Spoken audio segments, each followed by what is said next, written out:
tomorrow. I've called her a bitch like 100 times.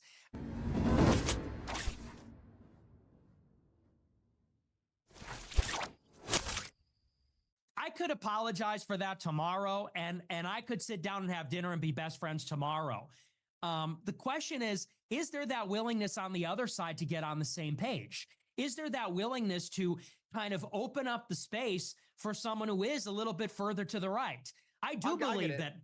I get it. So I've got a question for the sake of our debate. So I would argue, and of course, once again, this is full of presuppositions. I'm just guessing here. I would argue that there's a degree of disingenuity when it comes to people saying that her Bridget series is not important or it's trash. And I think you made a clip on it. I didn't watch the whole clip, but you said something about how Macron is an enemy of Israel or something along these lines. And why is she going for Macron? I truthfully, and I'm saying this from the heart, and I've only watched 2 episodes of her series. I haven't even watched the whole thing. And I didn't even watch your whole clip. But I don't see how anyone can not think that's good journalism and not think it's hilarious. I really don't think it's genuine for people to sit and say that that series was a setup somehow, and she's working for the Russians somehow, and that she's somehow working for the Jews because she did that. And I think that it's people disliking her, so instantly tarnishing her work. And I think that it's very important for us as professionals to be able to sit down and say, even of my worst enemy, I can sit and say, I don't like that person, but that work was good. Hilarious. So I think basically what he's saying is that the only reason that Nick Fuentes has these views is because they have beef right now, and that they're not on each other's good side, right? But he did just priorly make the point that he said he could forgive her tomorrow, right? He could pretend like nothing ever happened.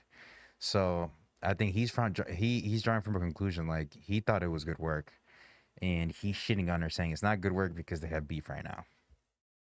And let's see what he else says. Or do you genuinely, your emotions, your feelings for Candace aside, really think that that piece of work is somehow bad work to do? Well, yeah, I mean, it's actually the opposite. I liked Candace last year, and I hated the Brigitte Macron thing. I just didn't say anything because I didn't want to mess with her thing. I'll give you a counterexample. She did an interview with Phil Turney, who's a survivor of the USS Liberty. I thought that was excellent. I thought that was brilliant. Got huge coverage, totally drove the conversation forward. I'm objective. I'm honest. I tell it like it is. I do have a major problem with Candace right now, but that was awesome. And unquestionably so. I'll tell you my issue with the Brigitte Macron thing. It's a couple of things. One, I think it's weird. I think it's weird that Candace is so hung up on the French president because in America, we just don't really talk about Europe. We don't really care about Europe that much. It's just not something we're engaged in. So for her to have this laser-like focus on that, to me, it kind of gives me a weird feeling from the beginning. Then you delve into kind of the history there. And for a long time, there's been an effort to go after Macron from this crew. Like, I don't know if you know, but back in 2017, there was this huge effort to say that Macron was gay, and that was being pushed by Russian media. It was being pushed by Sputnik in Russia Today. They were quoting Julian Assange. They leaked all Macron's email 2 days before the election in 17. So there's been for like 8 years this concerted campaign to attack Macron personally, call him gay, say he's married to his dad. So that's another thing is like it comes back over and over again. Then you get into the person pushing this, the guy Xavier Poussard. And I think he made a point to this earlier. I forgot which podcast it was in. Definitely wasn't this one. He was saying that she thinks that she's influenced by the Russian media or something. Because if you think about it, she's pushing the same things that the Russian media was trying to push so that he wouldn't get elected or be in the position of power that he was trying to be in. So he's not saying that, he's not putting his emotions into him saying that the conversation with her and Macron was horrible. It's just that he generally thinks that it was horrible. He thinks it was pointless. He thinks that there's no point in covering that because the propaganda that was created of those conspiracies were pushed by the Russian media, which was to go against him. So if you're pushing the same kind of narrative, right, you're pushing the same thing that the Russian media was trying to do. So then you start asking questions like, that's a little weird. Why are you pushing the same thing that the Russian media was trying to push?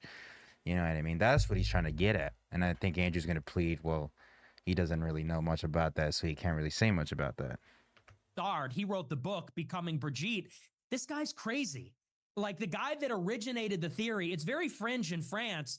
He believes in the QAnon stuff. He thinks he's working for Trump. He thinks he's working for Putin. The guy's nuts.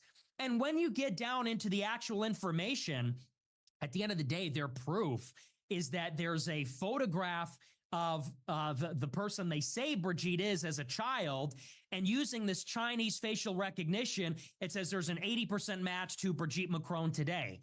And I don't think that's super good journalism. I think the evidence is flimsy. And I would say maybe there's something going on there. Maybe Brigitte Macron is weird or something. But to me, the evidence is very flimsy. So that's my problem with it. And the reason that I even call it out, why not let it alone? The reason I call it out is because, one, if it's an angle from Russia or some other thing, then that needs to be called out by itself.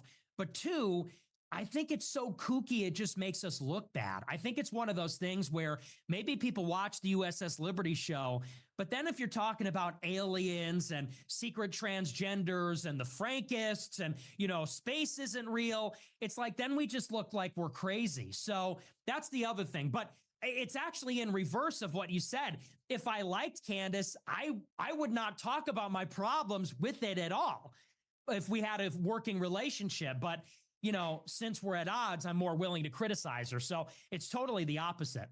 Well, perhaps this is just a personal preference thing, but I think it's extremely important if we find out that the leader of a European nation, especially the nation fucking that his dad through the election here, by the way, one of the most important economies on the planet, and Europe is by and large America's ally and will have to be against China for the coming decades. If there is an elite pedophile ring which is in charge of his country, especially if you want to tie this to Epstein and everything else, and the fact that Keir Starmer's gay and all these things, the fact that we have all these homosexuals in power, I think would largely affect the culture. And we just talked about how the culture is so important. I would argue that it doesn't make us look kooky for investigating that. Very much like you said, we need to, if there's smoke, there's fire. And, if there's the timing is weird or there's a string here or there's a link there. I think that she did a fantastic job on the series, and I think it's pretty important. And I'm just surprised from a personal level you don't find it hilarious that Macron's having a breakdown. I just thought that you would find it funny like I did. When I saw the legal letters, me and Tristan were laughing our ass off. It's funny. The same as Keir Starmer talking about me all day. I think it's funny these people get triggered. Maybe it's just me liking the underdog. Maybe it's just me liking that we have some degree of power to actually influence the emotions of these people who are suppressing us, especially in Europe, so heavily. So I was just surprised by your take on that. And my conclusion in my mind was, he's pretending that's not good work when it's clearly hilarious because he doesn't like Candace. And you've given your answer, which I respect. I was just highlighting why I thought that was. What the fuck is wrong with his bicep? His left bicep. I guess right side from what you're looking at and what I'm looking at. But there's a big dent in it. Gross. Weird, because I actually thought that was a fantastic series. And I think if it turns out she is right, I think that's very important. I would argue that's extremely important. And I mean, right now we have the problem with Keir Starmer in the UK. He got caught fucking Ukrainian rent boys. That we're not allowed to say that. I'm about to catch another charge for saying that right now. I'm trapped in Europe. And perhaps maybe you're saying America first, and as Americans, we don't care. I'm in Europe. They're the ones throwing me in jail. They're the ones fucking with my life. They're the ones who are constantly watching everything I say. They're the ones watching this stream right now, trying to raise charges on me. Yeah, well, and that's legitimate. I guess for me, your point about it's funny, like that does resonate with me because I thought that way for a long time. I would look at something like that and say, oh, we're doing it for the lulz. We're doing it, because we're trolling Macron, we're trolling everybody. But what I have come to learn over the years is that a lot of the things that seem random or seem like they're based on hype, they're all coordinated. And that doesn't mean that everything. That is true. That is absolutely true. And there are systems and there are groups and there are piles of money being thrown around. You're absolutely right about that. I want to make it clear. You're completely correct. Yeah. So that's where and I'm not saying you can't take on seriously. He's like, you're correct. What you're saying is true. And then takes a fucking rip with his big ass hookah right there. Jeez, man. I said it on Bradley Martin. As far as Candace is concerned, I said everything I say about the Brigitte Macron thing is speculative. You know, is it a Russian operation? I said that is a theory. That's like a working postulate that I haven't really even researched. So I think what he's trying to get at is that it's pointless because the evidence, well, he said earlier that the evidence was flimsy. So to look into this is almost, it's unnecessary at the point that it is right now until further evidence is released or is found. And I kind of agree because it seems like, what are you going to dig out of somebody who's going to completely deny it, right? And they're not going to, I mean, if it was truly to happen, he wouldn't say it himself at all. And I guess maybe you can kind of like, I don't know if you could use that as evidence if you're, maybe seeing his body language or seeing the way he's talking, if you want to look into that or whatever. But I don't think that that's the biggest issue right now for us to be focusing on. And I think that's what he's trying to get at, especially with the evidence being so flimsy at the moment. Research, but just that's sort of where my gut says.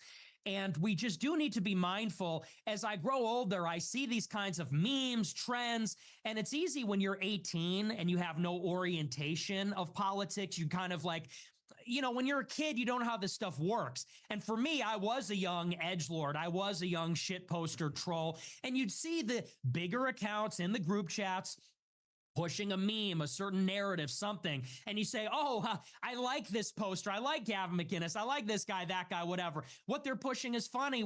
And I'm just using him as an example of a big poster. Yeah. And you go, yeah, we're going to join in on this. And as I get older, I realize a lot of that stuff is backed by money. It's coordinated. It is like, it's a domain of warfare. It's information warfare. And that's why I scrutinize it a lot more and I'm very careful. I fully believe that Candace believes what she's saying. I actually don't doubt her sincerity. I just think that whole narrative, maybe someone gave it to her. It might be a possibility. And even to the extent that it exists in Russia, it's either kookery or it is being picked up by an intelligence agency for some reason, because that's very strange and conspicuous, the whole thing. So as I said earlier, he's trying to get at it. That's a little weird. It seems like there's more of a connection to her in the Russian media or the Russian like political side of what they're pushing than it really is her trying to cover something that she thinks is genuinely important. Especially like when it has nothing to do with our country at the moment. Yeah, it seems like she's doing something right because like obviously Andrew Tate, he's in Europe right now, so it's like something that he thinks that should be covered. So obviously he's a little bit biased based on the country he's at, but you do see that we are in the USA. We are in the United States of America. So for Candace to be doing that and for her to be focusing on that just seems a little bit, like he says, cuckoo, for the lack of better words, especially this this idea that the West is like satanic, pedophile elite. I don't doubt that there's something like that going on when you look at like spirit cooking and the Podestas and Pizzagate. I also think that sometimes foreign intelligence leans into narratives like that to sow discontent or dissonance inside of our society. And it's our job to discern those things. It doesn't mean that every narrative like that is fake. It doesn't mean, and not every narrative like that is true. It's up to us to discern. And so as far as the Brigitte thing is concerned, I think Candace is sincere.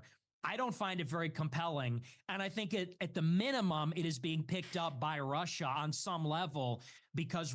Okay, so I guess she's saying that she's not working with Russia, but that she generally thinks it's sincere, but doesn't think it's necessarily important, and that it's necessary, I should say, and that it's going to get picked up by the media of the Central Intelligence over there at Russia, so they're going to use it to their advantage, is basically what I'm thinking he's trying to put down.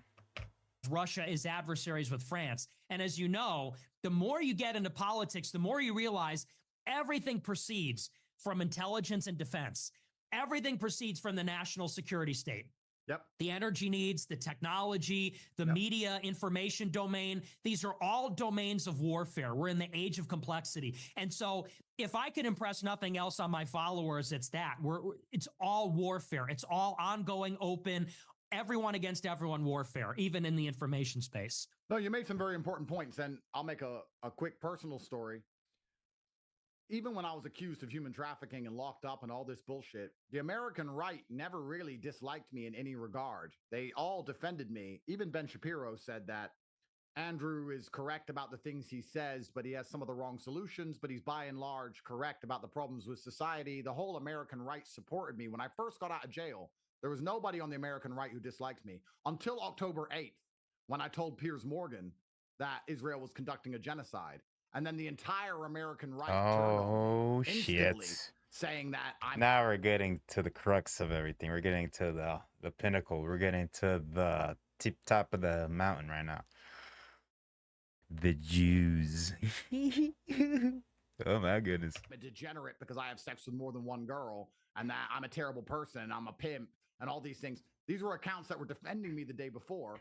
And that was organized inside of Telegram groups that I've had access to, and they were paid money to all instantly slander me and turn on me. So you're completely correct. You're also completely correct in saying this is being picked up by Russian intelligence. Yeah, it was. I was fighting in China when the George Floyd riots were going on. And before my fight, I was watching the Chinese news, and the Chinese news was saying that once again, America is in turmoil as all of its unhappy citizens riot against their oppressors. The black people hate the white people, and everybody hates the government equally, and everybody's dying. Did China instigate the George Floyd riots? I don't know. Or perhaps they just saw some division and jumped on it because that's what foreign intel agencies do. I don't think Russia told Candace to do it. And I know you lightly alluded to a theory that somehow her and I were getting paid by Russia or something. I can tell you from personal experience, that's absolutely not the case. So, yeah, they jumped on it, but I don't think that takes away any of the validity of what she's doing. You're right in saying that absolutely everything is run by the intel agencies. That is correct. We're in a permanent and endless state of never-ending war.